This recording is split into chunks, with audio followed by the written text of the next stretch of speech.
doctor Alberto Martí Bosch. Él ha trabajado, como decía José Antonio, muchos años en oncología pediátrica hasta que, dados los escasos resultados que obtenía con los tratamientos convencionales y, sobre todo, viendo día a día el enorme sufrimiento que se causaba con ellos para obtener unos resultados nulos o mínimos, decidió replantearse su práctica. Hoy, 20 años después, y transformarse ampliamente en otras disciplinas que no se enseñan todavía, vamos a ver si ahora las universidades privadas se animan, en las facultades de medicina, decidió que lo primero era, como el viejo adagio médico dice, no hacer daño. Así que ha desarrollado un protocolo de síntesis que está dando resultados espectaculares. De momento son eso, resultados, pero seguro que en el futuro serán mucho más. Con todos ustedes, ya para cerrar este tercer congreso, dándole las gracias por su atención, el doctor Alberto Martí Bosch.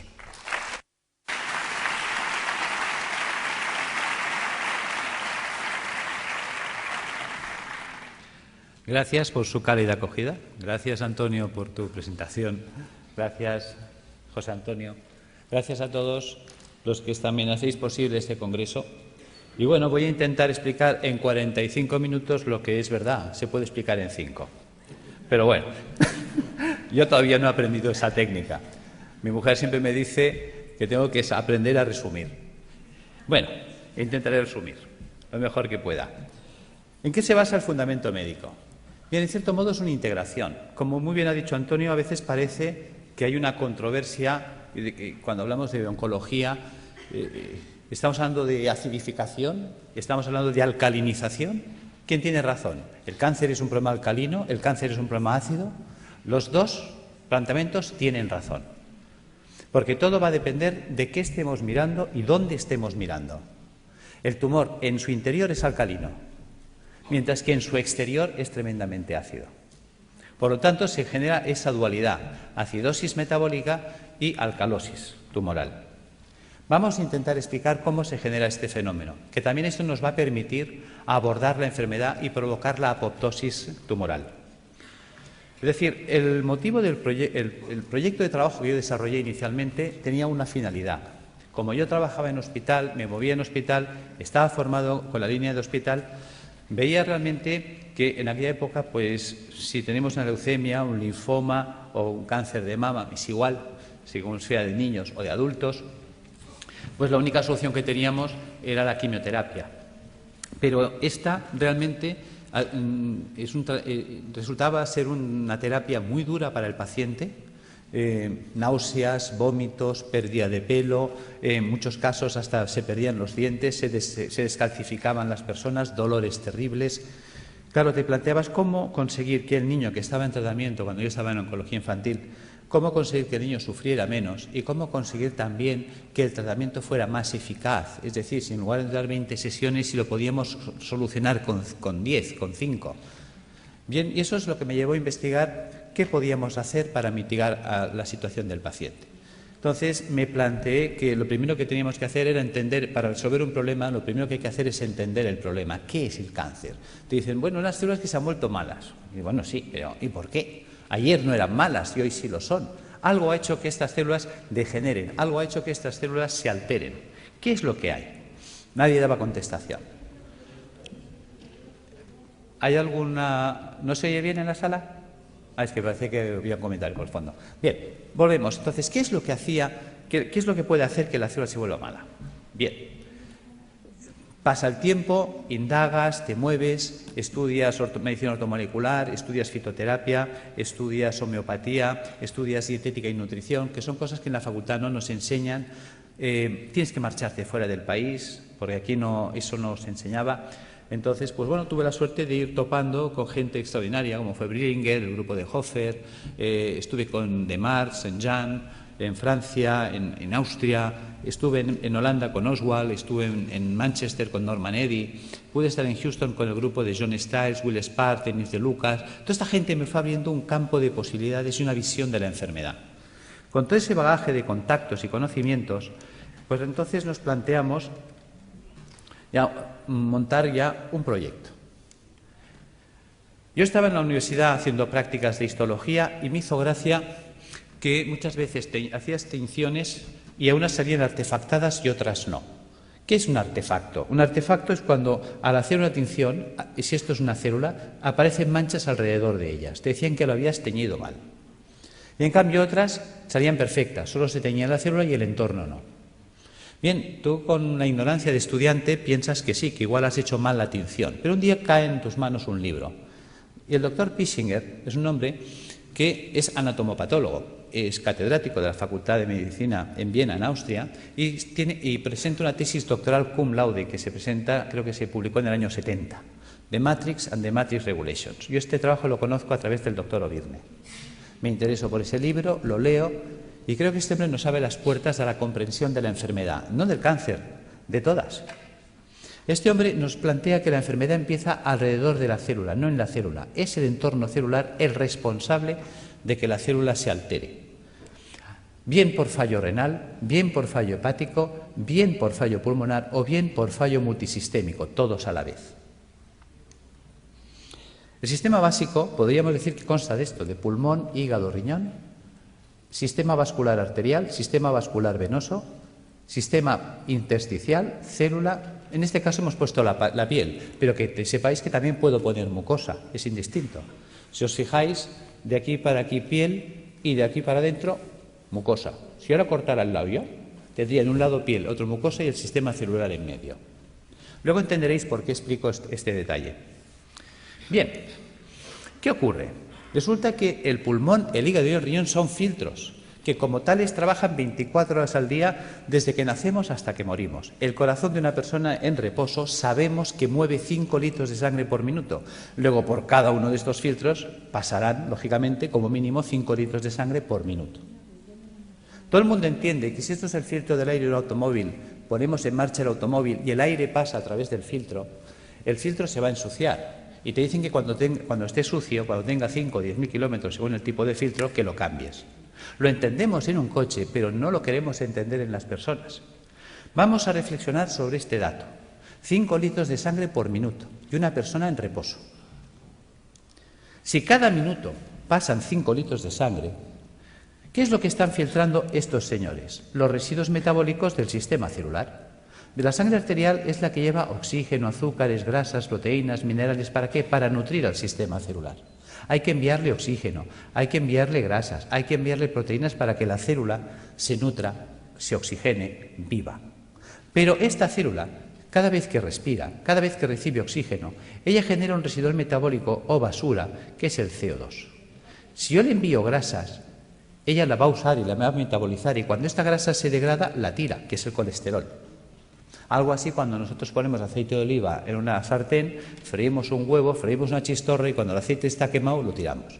Pues el colesterol sería el aceite quemado, que este debe ser eliminado. Y si le enviamos proteínas, me devuelve ácido úrico. Son ejemplos sencillos.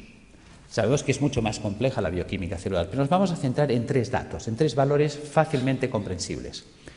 ¿Qué hay que hacer con estos residuos, esos excrementos celulares? También veréis por qué hablo de excremento, que se excreta. Pues tendrá que ir al sistema venoso y a través del sistema venoso alcanzar pulmón, hígado y riñón y ser eliminados. Fácil es entender que si la célula genera 3 bolsas de basura y eliminamos 3 bolsas de basura, no hay problema. Resulta que estos residuos son de carácter ácido. Ácidos grasos, ácido úrico, ácido carbónico. Bien, mientras el cuerpo sea capaz de hacer esto, no hay problema.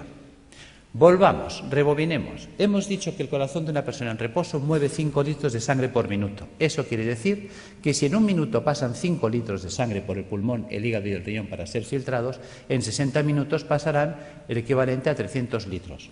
60 minutos es 1 hora, luego son 300 litros por hora, que no lo pensamos. Resulta que el día tiene 24 horas. Si en 1 hora hemos filtrado 300 litros, en 24 horas habremos filtrado el equivalente a 7.200 litros de sangre. Vamos a ser generosos y le vamos a asignar a la sangre densidad 1, como si fuera el agua, que es más densa. La sangre, ya lo sabemos. 1 litro, 1 kilo. Sabemos que 1 litro de agua pesa 1 kilo. Por lo tanto, 7.200 litros pesarán 7.200 kilos. Sabemos que cada 1.000 kilos es 1 tonelada. Luego estamos hablando del equivalente a un camión de 7 toneladas al día. ¿De qué tamaño es el pulmón? ¿De qué tamaño es el hígado? ¿De qué tamaño es el riñón? Son cosas que nunca nos planteamos ni nos preguntamos. Esto lo explicó Da Vinci. Da Vinci es un hombre que hace un trabajo de anatomía, estudia el cuerpo humano y aprovecha para comprender el cuerpo humano. Porque una de las preguntas que se hacía él era saber qué definía el cuerpo humano, dónde residía el equilibrio, la proporción del cuerpo humano. Y la encuentra en el puño. Por eso, desde entonces, los pintores hacen este gesto para pintar. El dedo sirve para establecer el punto de fuga y darle profundidad al plano. El puño es la proporción para trasladar al lienzo. Desde entonces sabemos que si yo me quiero comprar un calcetín, el perimetral del puño es la longitud de mi pie. O simplemente cojo referencias anatómicas, mi costilla y mi clavícula. Si miramos aquí dentro está mi pulmón. ¿Qué pasa? Que mis dos puños son mi pulmón. Si yo cojo como referencias la costilla, aquí dentro está mi hígado. Por lo tanto, si yo cierro los puños, veréis que es la distancia que estoy marcando. 2 puños. Si pongo el puño detrás, el espacio entre costillas y cadera es mi puño. ¿Cuántas veces habéis oído tengo el estómago en un puño? Y es porque estamos dimensionados por el puño. Por lo tanto, hemos hecho esta representación para que veáis el tamaño del pulmón, del hígado y del riñón. Son 2 puños de una persona. ¿Os imagináis un camión de 7 toneladas? Es una persona en reposo. Que sepamos en reposo toda la vida, Buda, que vivía en meditación trascendental. Nosotros no somos Buda. Nervios, estrés, sobrecargas alimentarias, tóxicos alimentarios. Esto va a hacer que estos filtros vayan trabajando de un modo, digamos, enloquecido. Llega un momento que, por lo tanto, estos filtros se van a obstruir. Y si nadie se ocupa de limpiarlos, porque nadie nos enseña cómo mantenerlos, ya que nosotros no los podemos cambiar en un coche. Nosotros cada 5.000 kilómetros, cada 5 años, no podemos estar cambiando los filtros del aire, el filtro del aceite y el filtro de la gasolina como en un coche. Claro, pues si no nos cuentan nada ni hacemos nada, estos se obstruirán. Empezaremos, por lo tanto, a retener CO2, empezaremos a retener colesterol, empezaremos a retener ácido úrico, puesto que un filtro obstruido ya no trabaja al 100%, su rendimiento cae. Entonces nos vamos a encontrar que en el organismo puede variar el pH. Claro, el cuerpo no puede permitir que el pH varíe en sangre. Muchas veces nos preguntamos, ¿cómo es posible que un deportista de élite, entrenado, perfecto, esté corriendo en un campo y caiga fulminado o muerte súbita? Porque a veces ha ocurrido eso, un bloqueo metabólico. Es decir, la acidosis metabólica que ha generado ha sido tal que su pulmón, hígado y riñón no han sido capaces de drenar, ha entrado en una acidosis metabólica brutal en sangre. Sabemos que una variación del pH en un medio provoca un stop de reacciones químicas. Las reacciones químicas en sangre se paran, muerte. Algo tan simple, digamos, se nos pasa por alto. Estamos encontrándonos que entonces el cuerpo muchas veces lo que hace para evitar este fenómeno, evitar que haya un stop de reacciones químicas en sangre, empieza a hacer un acúmulo, va a retener estos radicales ácidos libres en el espacio intersticial. Por lo tanto, se irá empantanando el sistema. La interposición de residuos metabólicos en el espacio intersticial entre el capilar y las células, las endotoxinas, van a generar una serie de dificultad para la nutrición celular. Son los trabajos también de Rekebeck, cuando hablaba de la homotoxicología, es decir, la célula acabará ahogada por sus propios residuos metabólicos, por sus propios detritus, por sus propios excrementos. Esta barrera de ácidos que se nos va a formar, de ácido úrico, de ácidos grasos, etcétera, va a impedir que la célula se nutra. Veamos. ¿Veis la diferencia de imágenes? Es decir, la célula sana vive, digamos, flotando. El 70% del cuerpo es agua. Fijaros que eso es lo que llamaríamos el plasma intersticial. Ella tiene que vivir en una piscina de agua cristalina y transparente. Si los filtros se obstruyen, y ya este drenaje no se puede llevar al 100%. Imaginaros que la capacidad de filtraje es del 80%. Quiere decir que el 80% del carbónico, el 80% de los ácidos grasos, el 80% del ácido úrico se eliminará, pero el 20% se quedará parte atascado en los filtros, parte en sangre y parte se empezará a acumular en el espacio intersticial. Si esto se va llevando en el tiempo hacia adelante, acabará ocurriendo esto. Fijaros que ahora el entorno celular, y esa era la idea de Pischinger, la enfermedad empieza alrededor de la célula, no en la célula. Es el entorno celular el que va a degradar ese sistema. Fijaros que ahora la célula ya entra en precario. Fijaros que estos son ácidos. Los ácidos son altamente corrosivos. ¿Qué pasa? Que si yo tengo aquí oxígeno y quiero que el oxígeno vaya del capilar hasta la célula, tiene que atravesar esta barrera de ácidos y reaccionan con él y se los sacuden del medio. Cualquier nutriente tendrá que quedarse aquí, atacado por los ácidos, con lo cual la célula se queda sin oxígeno y sin comida, y además atacada químicamente por sus propios ácidos. Fijaros que esto explica el por qué. Cuando yo tengo un tejido sano y hago una tinción celular, no se artefacta el entorno celular, mientras que cuando tengo un tejido enfermo y hago una tinción en una anatomía patológica, sí se artefacta el entorno celular, sí que fija colorantes. Se utilizan habitualmente colorantes de carácter básico, los ácidos fijan las bases, luego el entorno celular se ha vuelto ácido. Por lo tanto, los que hablan de que la degeneración celular está basada en un proceso de ácido tienen razón, aquí están los ácidos. Claro, fijaros que esta célula en estas condiciones, ¿qué opciones tiene? Solo tiene dos opciones. Sin oxígeno, sin comida y atacada químicamente por los ácidos, opción 1, morir por falta de oxígeno, quemadas químicamente por los radicales acumulados a su alrededor. Fijaros que si una célula no se defiende, no reacciona, porque la célula no es una tuerca, no es un tornillo, es un ser vivo, es inteligente, es un ser que, lógicamente, pues decimos que si no estuviera vivo no se podría morir. Fijaros que esta célula tiene que tener su capacidad de reacción.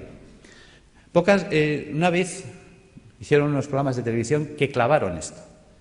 Creo que era una serie de dibujos animados que se llamaba Érase una vez la vida. Ahí lo clavaron. Las células son los ciudadanos del cuerpo. Los órganos, los edificios donde viven los ciudadanos. Arterias y venas, calles y avenidas, por donde transportamos los alimentos, por donde recogemos las basuras. Los nervios, el tendido eléctrico, las líneas de teléfonos, el sistema nervioso central, el ayuntamiento. Cuando miramos el cuerpo desde esta situación que parece infantil, fijaros que los americanos, si algo han tenido bueno, es enseñarnos ciencia a través de mecanismos infantiles, pues ¿por qué no aprovechar ese sistema que es altamente didáctico? Y tendremos una comprensión mayor de la enfermedad. ¿Qué pasa si las células se mueren? Imaginaos que una célula no se defiende, no reacciona. Se queda en ese medio y dice, bueno, pues me muero, esto ya se acabó. ¿Veis? Si se mueren las células del cerebro, porque esto está pasando en todo el cuerpo, entonces me quedaré sin células cerebrales, Alzheimer. Si se me mueren las células de la base del cerebro, Parkinson. ¿Veis? Fijaros que aquí tengo un cable en la mano.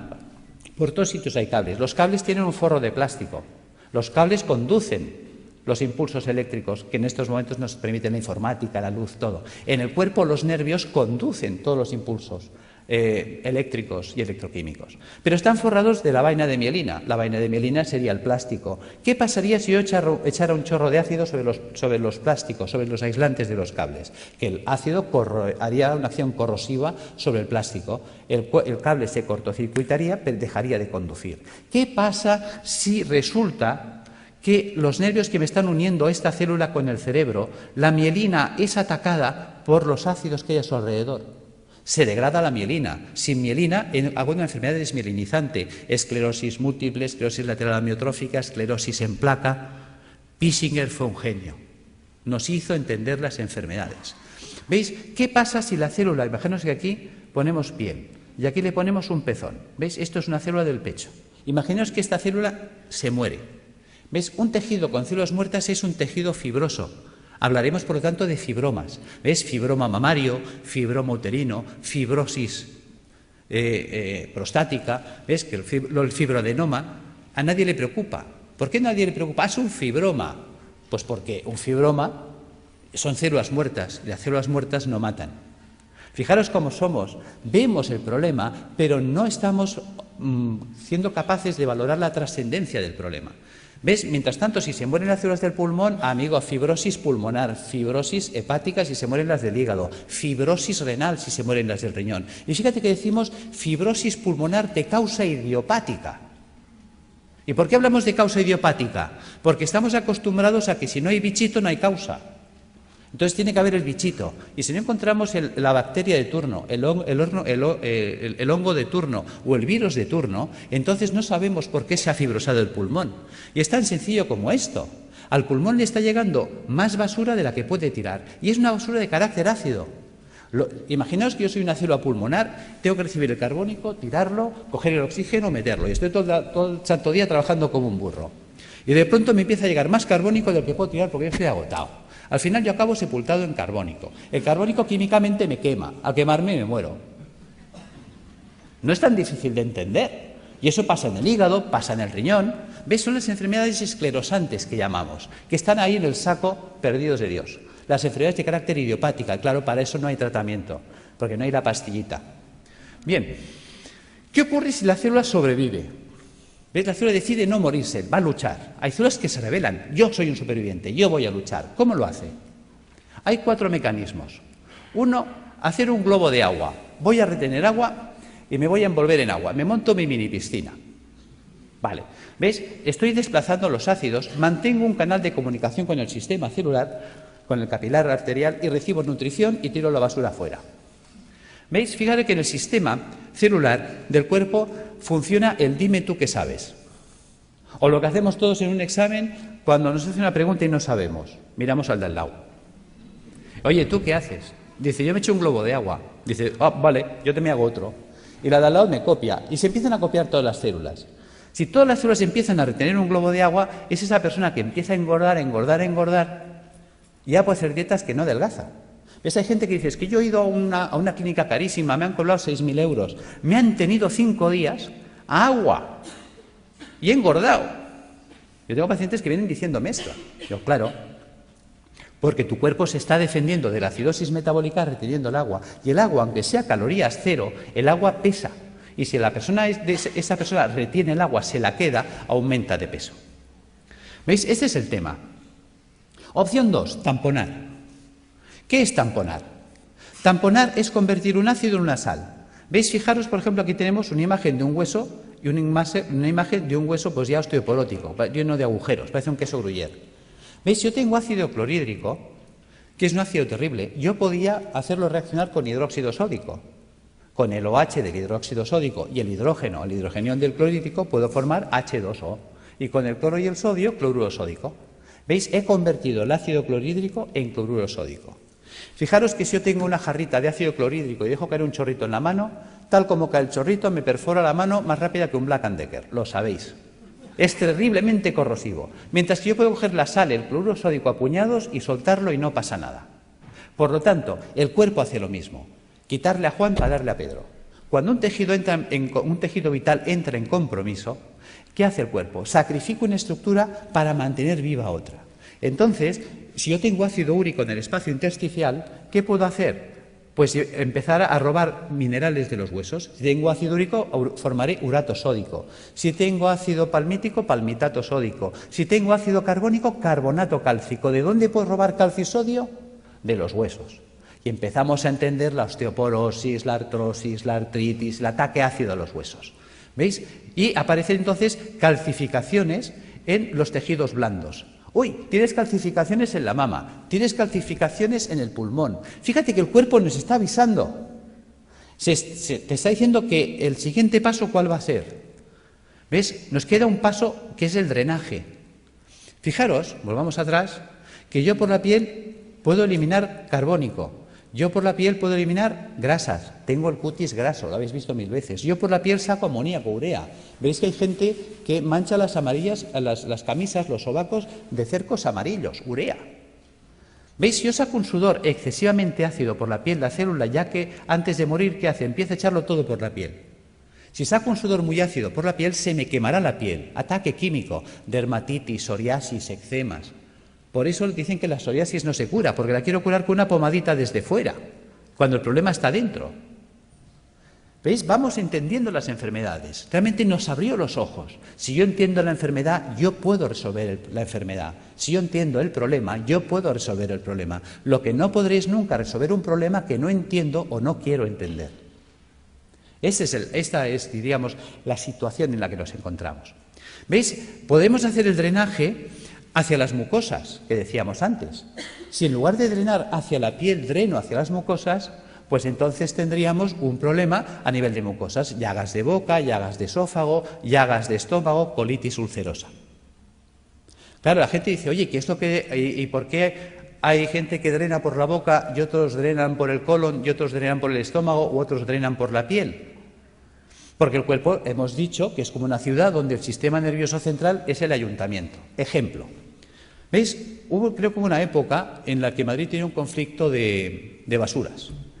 Y entonces se reúne el Cabildo y decide montar pues un vertedero de las basuras de Madrid, creo que fue en San Sebastián de los Reyes. Pregunta, ¿qué ciudad se contaminó? Respuesta, San Sebastián de los Reyes. Claro, llega un momento que la gente de San Sebastián de los Reyes está hasta aquí de la basura de Madrid. Y dicen, oye, a ver, ¿qué hacemos? Bueno, el Cabildo de Madrid se da cuenta de que es verdad, se reúne y dice, bueno, ahora vamos a tirar la basura hacia Madrid, a Toledo. ¿Quién se va a contaminar ahora? ¿Veis? El cuerpo hace lo mismo. El sistema nervioso da órdenes y las células ejecutan las órdenes. Dicen, tira la basura por la boca. Pues el tío por la boca, pues llagas de boca. Oye, tíralas por el recto. Pues el tío ahí, colitis ulcerosa. Oye, tíralas por la piel. Pues mira, psoriasis. No las tires. Coge todo el calcio y todo el sodio que quieras del hueso. Pues mira, artrosis, osteoporosis. ¿Ves? Según la orden que da, la célula actúa. ¿Veis? Fijaros que eso es importante entenderlo. Aunque sea en clave de cómics. Opción 4. Mutar. ¿Qué es mutar? Lo que hoy nos acontece, el cáncer. ¿En qué consiste la mutación? ¿Veis? Célula sana que muta a célula tumoral. ¿Cómo vive la célula sana? La célula sana vive en un medio alcalino, vive con oxígeno, vive con poco sodio y vive utilizando proteínas levógiras giradas a la izquierda. ¿Qué ha pasado? Ha pasado que el medio se ha vuelto ácido. ¿Veis? La célula tumoral muta porque su entorno ya no es alcalino, se ha vuelto ácido. Se ha quedado sin oxígeno. ¿Qué opción le queda a esta célula sin oxígeno? Solo tiene dos opciones, o morir o mutar. ¿En qué consiste la mutación? ¿Veis? Sabéis que la célula para vivir necesita energía. La energía es el ATP. ¿De dónde saca el ATP? Bueno, pues hemos hablado, creo que se ha hablado hoy del ciclo de Krebs. ¿Ves? En la mitocondria podemos obtener el ATP a través de la vía oxidativa, con oxígeno. Pero cuando una célula no tiene oxígeno, puede abrir una ruta alternativa que es la del pirúvico. Y entonces, a través de la glicólisis con el pirúvico, obtener ATP más ácido láctico más alcohol. Por eso, quien nos dice que en los tumores hay alcohol, se explica, porque es una ruta de fermentación ácida. Y esa ruta anaeróbica le permite seguir viviendo a la célula, que es un mecanismo de supervivencia, porque está en juego su vida. Y entonces ella, ¿qué hace? Empieza a cargar mucho sodio en su interior. ¿Veis? La célula normal, la célula sana, tiene potasio en el interior del citoplasma y sodio fuera. Se invierte, entra el sodio dentro de la célula a mansalva y el potasio sale, porque estamos usando un sistema inverso. ¿Veis? Ahora se explica cuando dicen es que los tumores son alcalinos. Claro, la célula tiene que ser muy alcalina en su interior para aguantar el ataque ácido exterior. ¿Entendéis que todos tienen razón? Si yo estoy mirando el interior tumoral, me encuentro con una alcalosis, mientras que si estoy mirando el exterior, me encuentro con acidosis. Esta es la explicación. Por lo tanto, vamos entrando en razón. Cuando estamos ya en una situación tumoral, ¿qué nos propone la medicina académica? La medicina académica nos propone que hay que cortarle la cabeza al tumor, evidentemente si se puede, si es accesible quirúrgicamente. Es decir, la decapitación del tumor es lo que llamaríamos la cirugía. Opción 2, a la hoguera, achicharrar el tumor. La radioterapia. Opción 3, el envenenamiento. Eso sería la quimioterapia. ¿Ves? La célula tumoral, la quimioterapia es un citotóxico, o sea, es un tóxico para la célula, hay que matarla. ¿Veis? Por lo tanto, o la mato de un hachazo, o la mato porque la achicharro, o la mato porque la enveneno. La cuestión es que hay que matarla. Y además es verdad, porque si no nos mataría a nosotros. Bien, por lo tanto, si observamos, esas 6 opciones que nos da, nos hace entender que estamos anclados, por decirlo así, en el siglo XII, por no decir el siglo I. Decapitación, hoguera, envenenamiento. Queda en clave de humor, pero es real. O sea, cuando hay un tumor, no hay más. O le corto la cabeza, o la achicharro, o la enveneno. Vale. Pero si pensamos como en el siglo XII, aunque la escena que os he puesto pertenece, creo que es al siglo I, nos encontramos que si pensamos como en esa época, nos queda una cuarta vía que la estamos olvidando. ¿Qué podían hacer con un enemigo difícil de batir? El asedio. ¿Os acordáis? Numancia. Le quitamos el agua, le quitamos la comida, y sin agua, sin comida, esperar, que se muere solito. Bien, eso sería la apoptosis. ¿Cómo acorralar el tumor? Pues alcalinizando al paciente, puesto que el paciente ya que está muy ácido y el ácido me está desencadenando el problema, vamos a alcalinizarlo. Resulta que sabemos que el ácido tumoral para poder vivir necesita mucho sodio.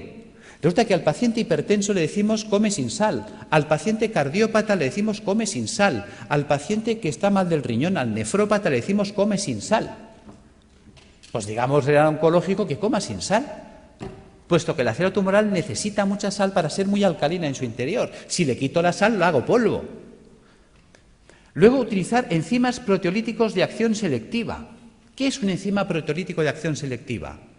Una enzima que destruye proteínas, pero no todas. ¿Cuáles? Las dextro.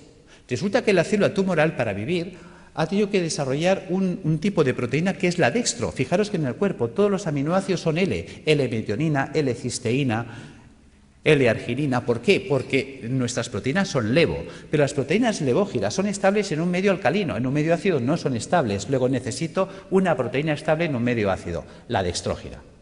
Vale, pero si yo pongo a circular enzimas proteolíticos de acción selectiva que destruyan a esa proteína, ¿ves? Ya le he quitado el sodio, le he quitado la comida, le quito los ácidos. Y luego resulta que la célula tumoral, al volverse anaeróbica, se vuelve vulnerable al oxígeno. El oxígeno es tóxico para las células anaeróbicas, las mata. De hecho, yo he estado en Alemania aprendiendo técnicas de ozonoterapia porque el ozono es tóxico para la célula anaeróbica. Vale. También podemos utilizar peroxidasas, enzimas que ayuden a liberar mucho oxígeno en los tejidos. ¿Cómo conseguir esto? ¿Cómo vamos a alcalinizar al paciente? Recuperando la función del hígado y del riñón y del pulmón, eliminando las toxinas acumuladas en el espacio intersticial. ¿Cómo lo vamos a hacer? Pues con dieta alcalinizante, con hidroterapia, con tratamiento natural y con tratamiento físico. ¿Veis? Si yo utilizo quimioterapia solo, ¿cuántos pilares tengo? 1. Mientras que si uso dieta, baños, tratamiento natural y tratamiento físico, ¿cuántos pilares tengo? 4. Es más estable. Esa es la idea. Que entendamos qué es la dieta, que nunca se nos habla de ella, qué es la hidroterapia, la gran olvidada. Hasta se me ha llegado a decir que esto no es científico. Y me lo han dicho médicos, esto de los balnearios, esto no es científico. Y resulta que existe en la Universidad Complutense una cátedra de hidroterapia médica, de hidrología médica. O sea, ni siquiera sabemos lo que tenemos en nuestras propias universidades. Y es de las mejores cátedras que hay en Europa. Cuando te mueves fuera, te hablan, oh, la doctora Bacaicoa. ¿Y tú quién es la doctora Bacaicoa? Hasta tienes que empezar a buscar y pues dices, ¡san Dios, tengo que conocer a esta mujer! Cuando me cae el libro... Y también, digamos, es un libro que he escrito, ahora no recuerdo el otro autor, que también es un profesor emérito, dices, por Dios, empiezas a tirar del libro y dices, ¿y por qué me han ocultado que existe esto a mí? Bien, seguimos. ¿Qué es esto de las plantas y qué es esto del tratamiento físico? Vamos a entrar ahí. ¿Por qué dieta? Muy importante. La dieta cárnica es acidificante de la orina. Si yo me como carne, mañana estoy haciendo pis de carácter ácido. Mientras que si yo como vegetariano, mañana estoy haciendo pis de carácter alcalino. ¿Qué quiere decir esto? Que la dieta vegetariana me alcaliniza. Vale. Por lo tanto, vamos a hacer dietas vegetarianas. ¿Veis? Un filtro sucio no es un filtro roto. Un filtro sucio se puede lavar. ¿Y con qué se lavan las cosas? Con agua. A veces es tan simple que no nos lo podemos creer. Resulta que el 95% de la fruta y la verdura es agua. Con la dieta vegetariana se lavan los filtros. ¿Veis? Ensalada, bistec y fruta. Quito el bistec. ¿Qué me queda? Ensalada y fruta. ¿Veis? ¿Os suena los viernes no comer carne? Claro que os suena. Que la gente dice, uy, eso es cosa de curas. Claro, la palabra cura viene de curar. Mens sana in corpore sano.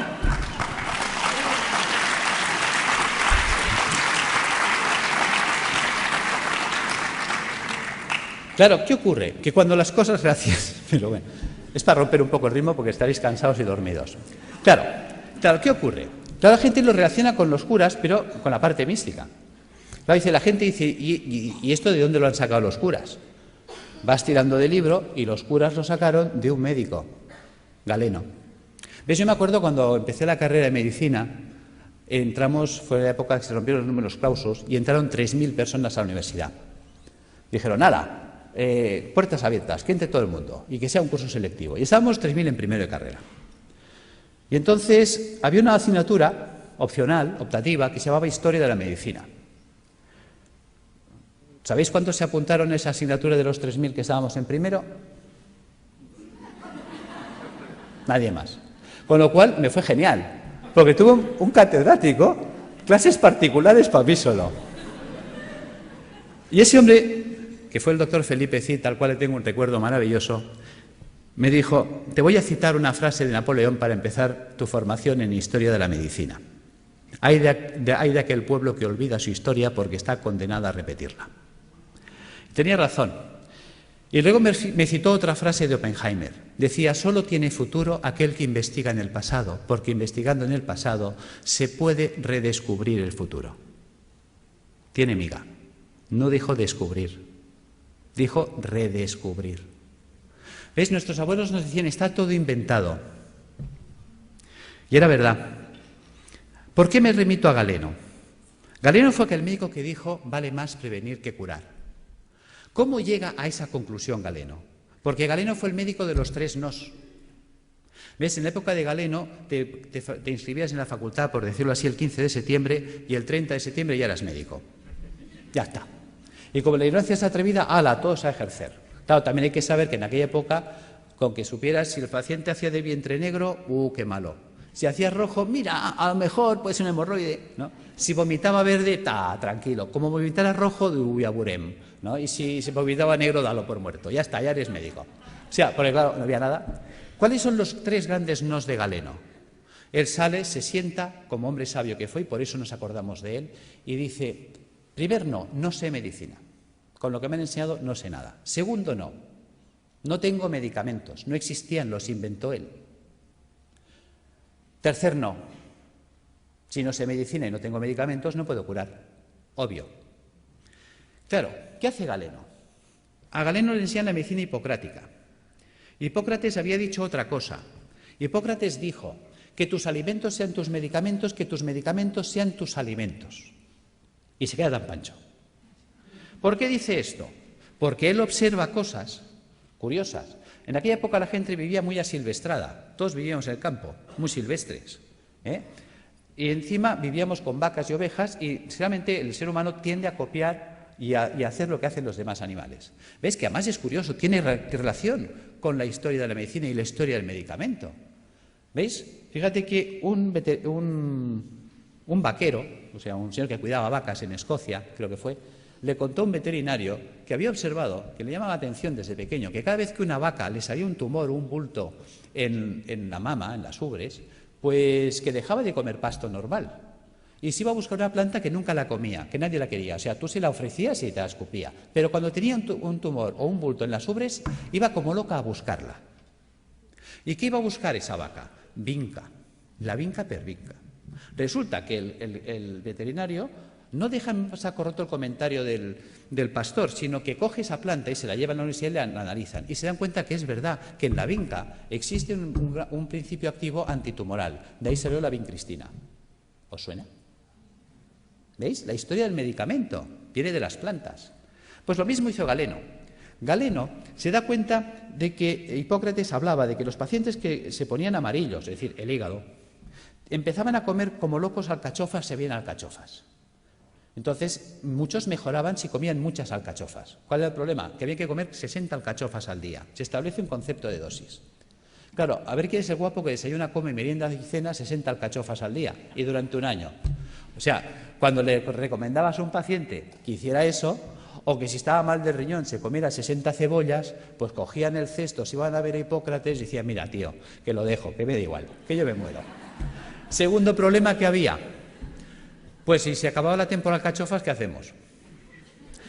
Pues a Galeno se le enciende la bombilla. Galeno se da cuenta que la planta seca conserva lo que él llamaba el espíritu curativo de la planta, que es lo que conocemos como principio activo, y que la planta seca quedaba reducida al 5%, que esa planta seca se podía hacer polvo, se podía poner en un cilindro y con un pistón se podía machacar. Y la podía comprimir. Acaba de inventar el comprimido. Y en un comprimido le atizaba 10 alcachofas, con lo cual si te daba 2 comprimidos de desayuno, comida y cena, eso funcionaba. ¿Ves? Y monta los extractos, empieza a montar la galénica, el arte de hacer medicamentos. Entonces él se da cuenta que hay plantas que limpian el pulmón, plantas que limpian el hígado, plantas que limpian el riñón. Entonces llega una dieta eminentemente hídrica, la cura de aguas, que os suena, Y le ponemos plantas que limpian el riñón, plantas que limpian el hígado, ¿ves? Por ejemplo, una cola de caballo, un té verde, una arenaria, o pongo una alcachofera, un diente de león, un boldo, o pongo una planta que me limpia el pulmón, el tomillo, el gordolobo, el llantén. ¿Veis? Hagámoslo simple, va, voy a coger té verde, alcachofera y tomillo. ¿Veis? Ya tengo la fórmula de las plantas que me van a limpiar los filtros. Si le paso agua y jabón, se limpiará más rápido. Claro, si encima le cojo los trabajos de Demetrier con los oligoelementos, me meto en los trabajos de eminentes investigadores en el mundo de la ortomolecular, vitaminas, enzimas, las acciones que tienen, vamos a mejorar la actividad y la funcionalidad de estos órganos, con lo cual el drenaje de los ácidos se va a activar. Me voy a remitir también a Galeno. Galeno se da cuenta de la importancia de los baños termales. Fijaros que en aquella época habían las termas romanas. ¿Ves? Galeno establece un sistema de dieta a la gente que venía a su consulta. ¿Ves? En las casas romanas, en los domus, había el vomitorio. La gente se levantaba, comía y se iba a vomitar para seguir comiendo, hasta que reventaban. Y cuando llegaban a Galeno, él en sus textos lo decía. El paciente me llega gordo, seboso, sudoroso, con un sudor repelente, un fétor vomitivo y unas deposiciones putrefactas. Decía, está podrido por dentro. Y además decía, huele a cloaca obstruida, que los romanos tenían alcantarillas, o sea, ya sabía lo que se decía él. Fijaros, por lo tanto, decía, hay que desatascar la cloaca, es decir, todo el tubo digestivo. Entonces, él, por un lado, se da cuenta de la función del agua. ¿Cómo funciona el agua? El agua termal nos vamos entendiendo ya por qué funciona. ¿Veis? Las aguas termales son aguas calientes. Por lo tanto, si yo me sumerjo en agua caliente, ¿qué pasará con los poros de mi cuerpo? Se van a dilatar. Sabemos que el agua de los balnearios son aguas minerales. ¿Qué minerales tienen? Cloruro sódico, cloruro magnésico, cloruro potásico y así. A una concentración salina no menor de 20 gramos de sal por litro de agua. Resulta que el agua de nuestro cuerpo tiene 9,4 gramos de sal por litro de agua. Claro, se va a generar un gradiente de ósmosis, los líquidos van de donde hay menos a donde hay más. Cuando yo me sumerjo en una bañera con agua caliente y salada, ¿veis? Fijaros que aquí en medio todos tenemos una vena gorda, que podríamos llamar que es la alcantarilla, donde van todos los residuos celulares. Pero si yo abro los poros y con la sal tiro para afuera, estoy sacando de mi cuerpo ácido carbónico, ácidos grasos, ácido úrico. O sea, realmente el baño termal es una diálisis percutánea, es un riñón, es un pulmón, es un hígado artificial de alto rendimiento y de bajo coste. Con el tiempo, lo que era del pueblo, porque fijaros que era la época de la res pública, la cosa pública, la época romana en la que vivía Galeno, que por lo tanto eran los baños públicos, las termas romanas, con el tiempo los baños pasaron a la aristocracia. Vale. Pero como todo se recicla, con el tiempo el baño que estuvo en la aristocracia volvió al pueblo. Y volvió simplemente por un tema de avaricia. Fijaros que un balneario pues vale, por ejemplo, uno baratito, hoy en día vale 120 euros al día. Quiere decir que un tratamiento de 30 días nos costaría 3.600 euros y estabilizar a un paciente oncológico 10 meses, 36.000 euros. ¿Quién se puede pagar esto? Un rico. ¿Pero qué es un rico? Pensemos. Y no me digáis que es un tío con pasta porque es falso. Sabiduría popular. El padre obrero, el hijo caballero, el nieto pordiosero. Es decir, hay el que hace el dinero, hay el que se lo ventila y la familia venida menos. ¿Veis? Un rico no es eso, no es un señor con pasta. Un rico es un señor que siempre está pensando cómo tener las cosas sin pagar, que por eso es rico. Porque gana y no gasta. ¿Ves? El rico iba al balneario y dice, a ver, ¿qué tiene el balneario que cura tanto? Dice que las aguas son termales. Dice, Pepe, pon un termo en mi casa.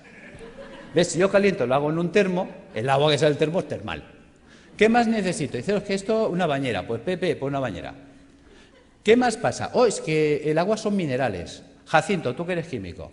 A ver, ¿qué tiene el agua que cura tanto? Jacinto que analiza y dice, oh, es que el agua tiene minerales. ¿Cuáles? Cloruro sódico, cloruro magnésico, cloruro potásico. Joder, esto es sal de cocina, ¿no? Sí, pues échale sal al baño. ¿Cuántas veces habéis oído sales de baño? Pero ¿cuántas veces os habéis preguntado por qué hay que echarle sal al baño?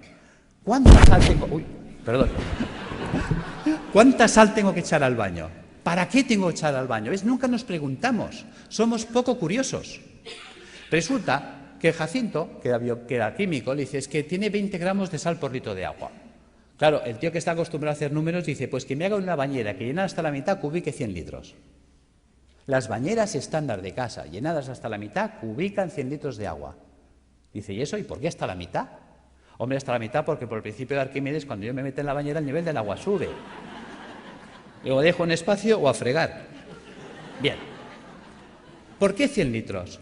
¿Cómo sé que en mi bañera tengo 20 gramos de sal por litro de agua? Echando 2 kilos de sal. ¿Ves? 2 kilos son 2.000 gramos. 2.000 gramos en 100, tacho 2 ceros. Tacho 2 ceros, 20:1. Ya tengo la concentración salina.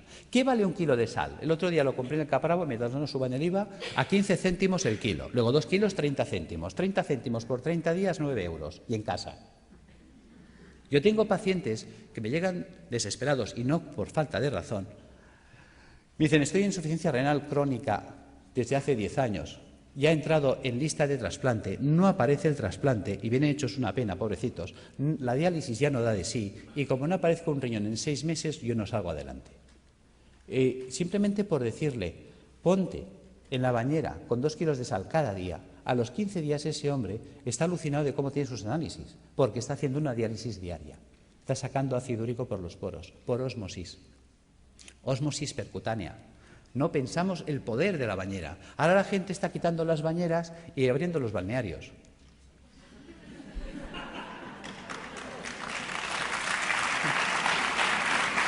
Bien. Gracias. Seguimos. Ya entendemos para qué la bañera, ya entendemos para qué una dieta hídrica. Hay mucha gente que me dice, Alberto, ¿hay que ser entonces vegetariano? No, tampoco. Y a ver, cuéntame esto, si me dices que la dieta vegetariana es buena. Bueno, es que una cosa es que la dieta vegetariana sea buena y otra cosa es que tengamos que ser vegetarianos. ¿Ves? Una vaca es vegetariana. ¿Por qué? Ella solo come vegetales. ¿Por qué? Porque puede. La vaca tiene 4 estómagos, panza, bonete, lebrillo y cuajar. La vaca puede hacer 4 digestiones al mundo vegetal.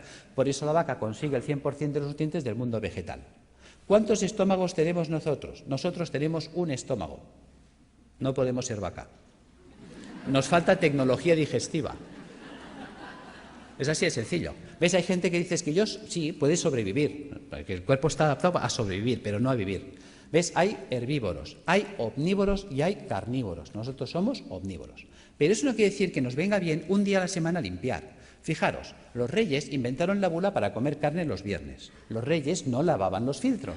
Pregunta, ¿de qué se morían los reyes?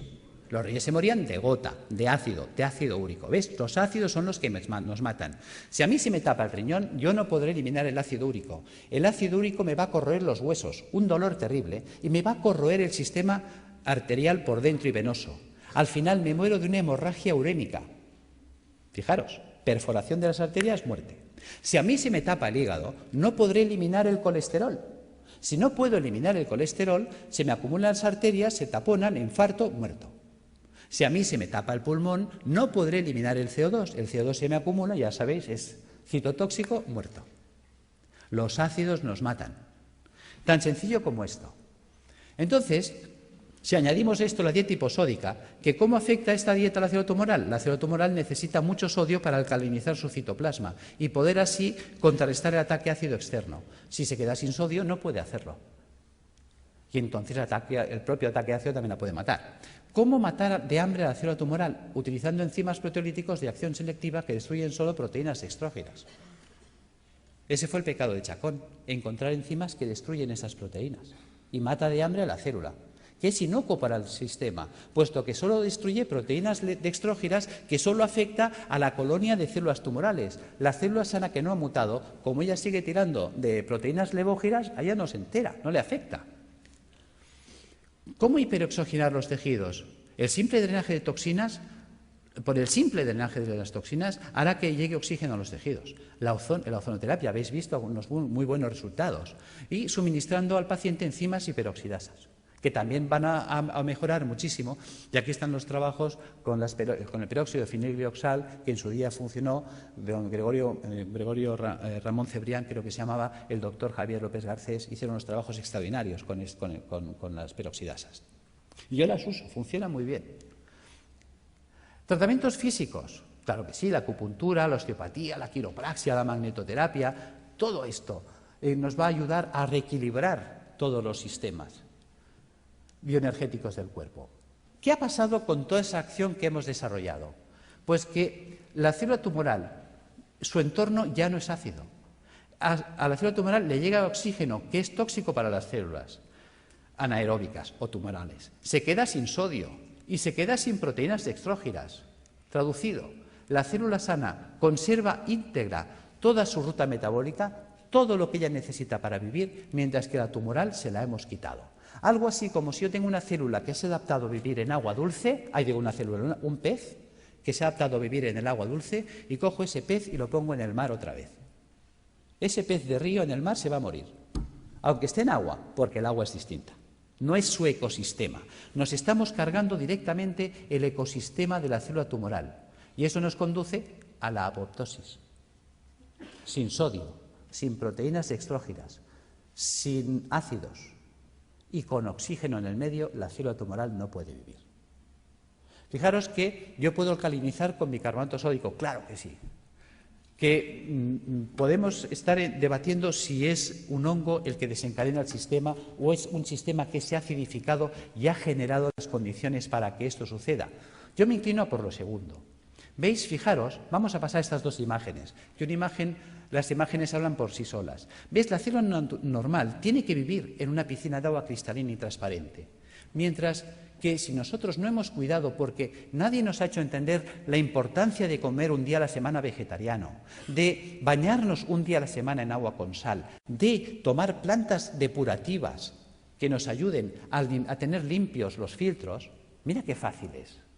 ¿Ves? Si nosotros desde pequeñitos acostumbramos a nuestros hijos a bañarse en la bañera con 2 kilos de sal, a comer vegetariano un día a la semana y a tomar una infusión de alcachofa, tomillo y té verde, esto estaría funcionando limpio toda la vida.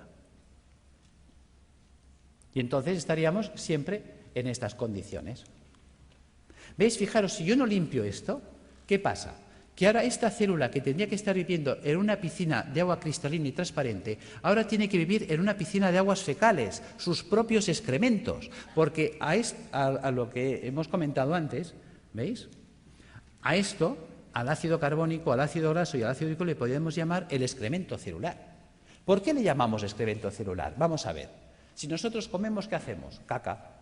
Y si nosotros bebemos, ¿qué hacemos? Pis. Pues si la célula come, hace caca, y si la célula bebe, hace pis. Esto es el pis y la caca celular. Si nadie se la recoge, la pobre célula tiene que vivir flotando en aguas fecales.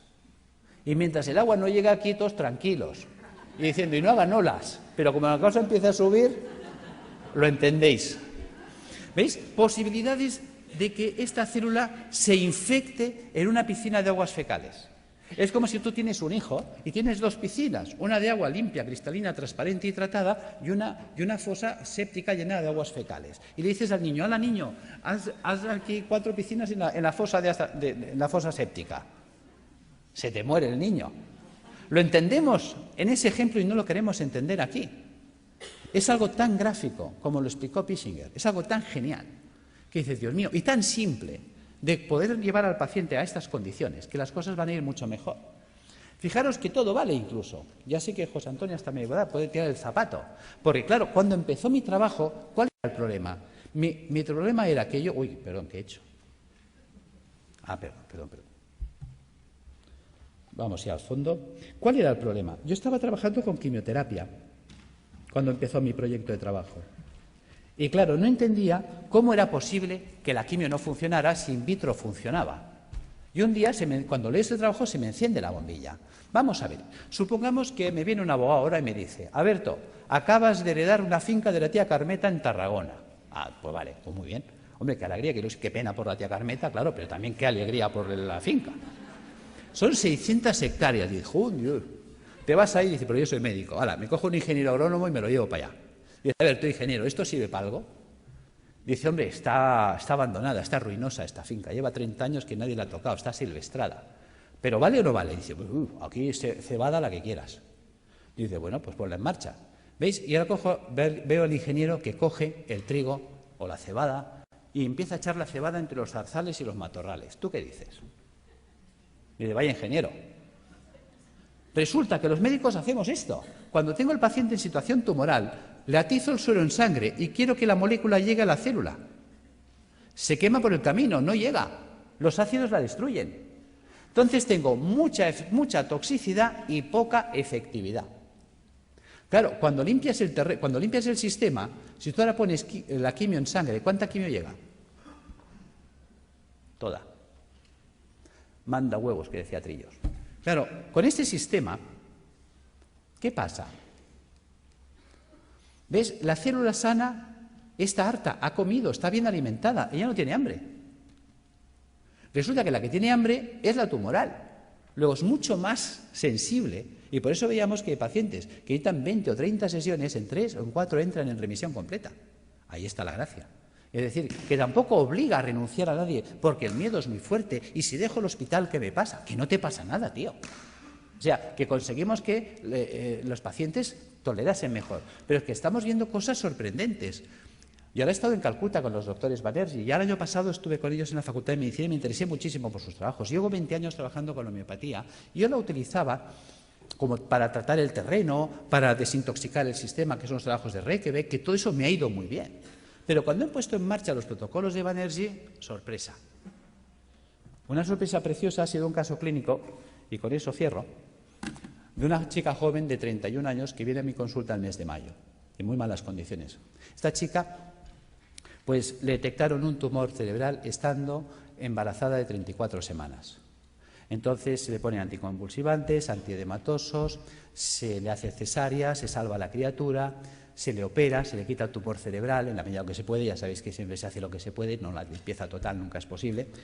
Se revisa y le encuentran en la revisión general que tiene metástasis en ambos pulmones, metástasis hepáticas, las cadenas ganglionarias torácicas invadidas, todo el sistema linfático abdominal invadido, metástasis óseas, metástasis musculares. En esta situación deciden, con buen criterio para mí, no abordar quimioterapia ni nada porque es que la situación está tan avanzada, es un grado 4 tan avanzado que la calidad de vida que va a tener la paciente y las posibilidades de sobrevivir más de 2, 3, 4 meses lo van a ver difícil.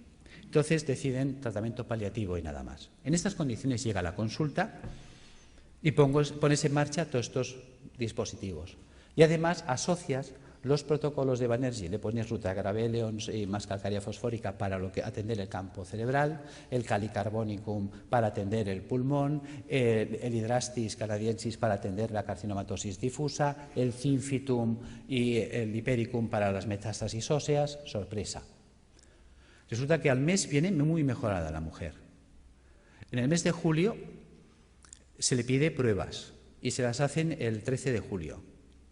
Y en el 13 de julio le observan, después de 2 meses y medio de tratamiento, que las metástasis pulmonares habían desaparecido, las metástasis hepáticas desaparecidas, las lesiones ganglionares en remisión completa, la lesión tumoral ni rastro cerebral desaparecida y las lesiones metastásicas de huesos y de músculos reducidas en un 50%.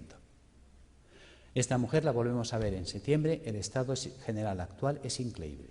Realmente está evolucionando muy bien. Ha sido catalogada de remisión espontánea. Y decimos...